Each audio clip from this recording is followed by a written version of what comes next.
So, ito try natin yung problem 657 or 657 dun sa 1001 math na book. So, ito, find the area bounded by the curve. So, y is equal to x squared. The lines x is equal to 0, y is equal to 0, and x is equal to 4. So, sulat ko lang. So, ang given natin is y is equal to x squared plus 2. Then, y is equal to 0, x is equal to 0, and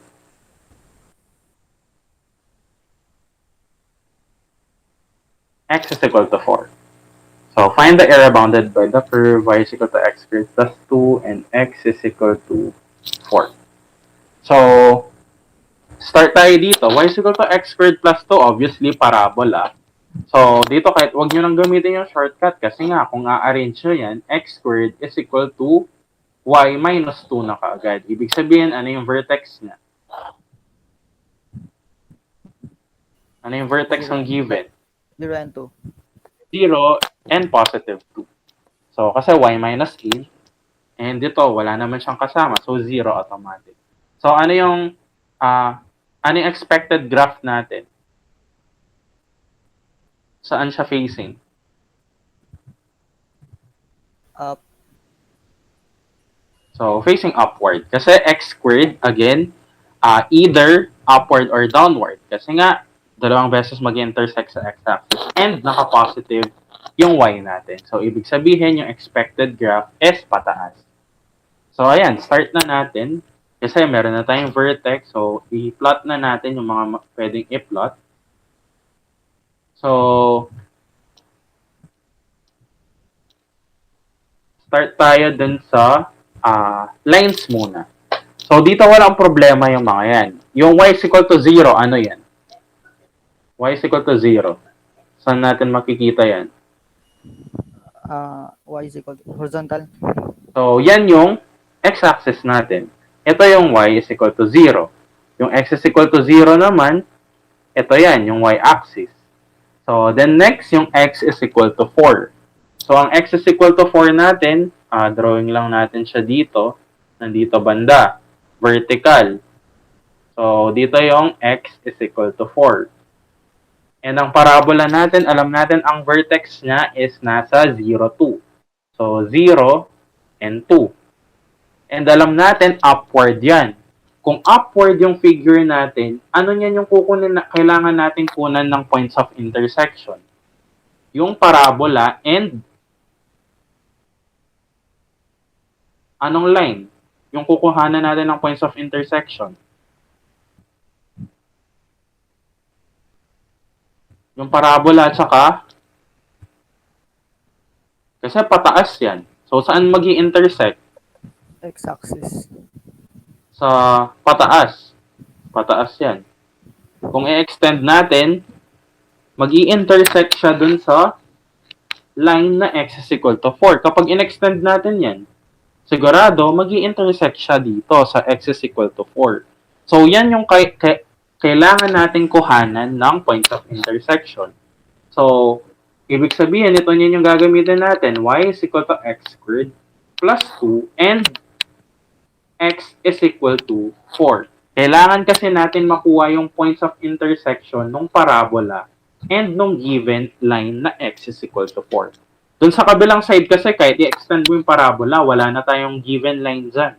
Ang concern lang natin is tong 4 na to. Kung ano yung mako-close ng 3 or nung 4. Kasi dito wala nang problema. May na-close na dito sa part na to. Ito yung sa parabola and dun sa y-axis. Ito naman, yung part na to is yung x-axis natin and y-axis. Ito naman, yung y-axis and or x-axis and yung x is equal to 4. So, kailangan ma-close natin siya dito. Kasi nga, area bounded by this 4 given equation. So, ibig sabihin yan, kailangan lang natin makuha yung points of intersection ng dalawa. So, magiging lang tong y is equal to 4 squared plus 8. So, y is equal to 18. So, Ayun, hindi ko na siya drawing hanggang 18. Pero, ayan, kung wari na lang 18 na to. So, nasa 18 na tayo.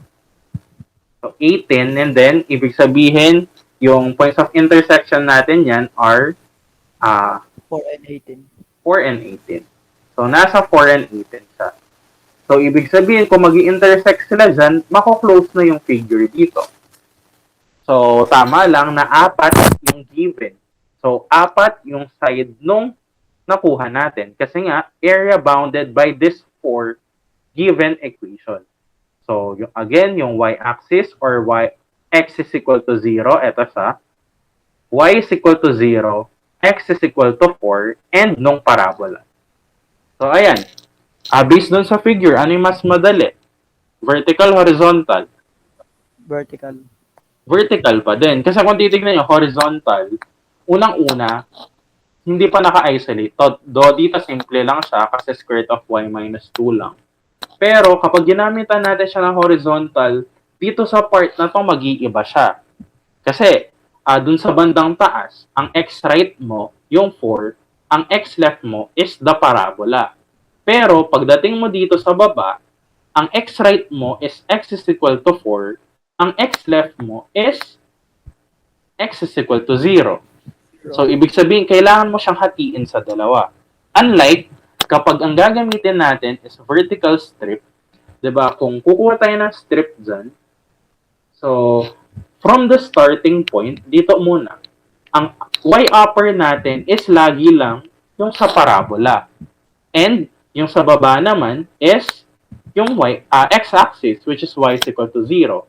Kahit bandang gitna, ang nagtatouch pa din sa taas niya is the parabola. Sa baba, yung x-axis. Hanggang dun sa dulo, consistent siya na ganun. Na yung nasa taas niya is the parabola and yung nasa baba niya is the x-axis. So, ibig sabihin yan, pwede na nating ma-form yung equation. Ano niya yung magiging equation natin? Ano yung magiging equation natin para sa x squared plus 2 minus 0, or wag na natin lagay, dx. So, x squared, ito kasi yung equation natin for the parabola, y is equal to x squared plus 2. And then, yan yung upper limit, lower limit natin is the x-axis. So, ano yung, ano yan? Limits. So, 0 to 4. Kasi, again, mag-start tayo sa starting point and ang movement natin is from left to right. And dx kasi yan. So, x yung tinitignan.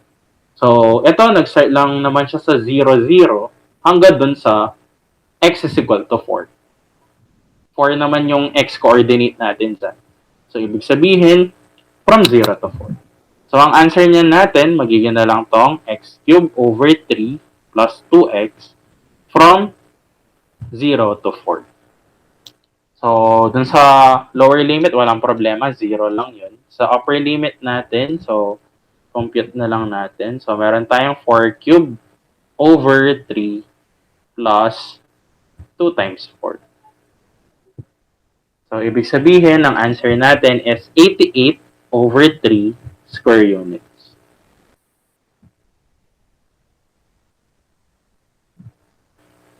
So, ayan. So, check natin. So, ayan. Letter A. Ang sagot niya natin is letter A. 88 over 3. So, pwede nyo mag-practicean yung mga to, lalo na meron naman silang solution. So, yung number, ito, 657.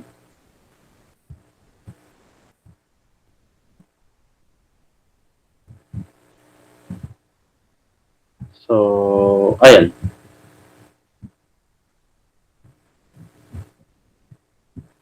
Then,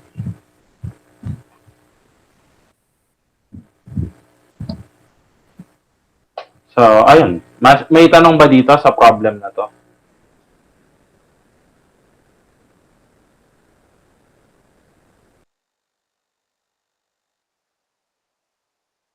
So, kung wala, pwede na yung problem na yan.